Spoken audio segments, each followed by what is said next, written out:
আজ কার সঙ্গে দেখা হলো আর খেলতে যাই কি হলো তোমরা গোটাটাই বলবো এই ভিডিওটাতে।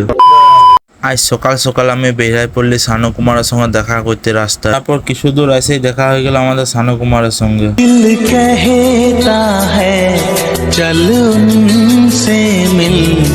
দেখা হওয়ার পরে আমি আমার ভাঙা কেটিএমটাকে নিয়ে ঘরে আসতে লাগলি।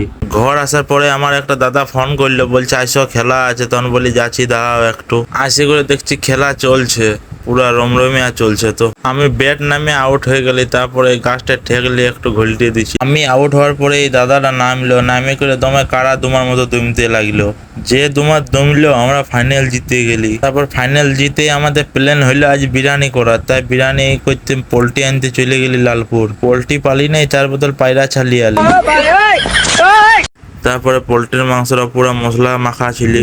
এইদিকে পুরো খতবদায় ভাত ফুটছে। রেডি না হওয়া তক এখানে সবাই একটু আড্ডা দিচ্ছিলি। রেডি হওয়ার পরে খাইতে বসে গেলি। আমার দেখে দেখে সবাই খাইতে বসে গেল।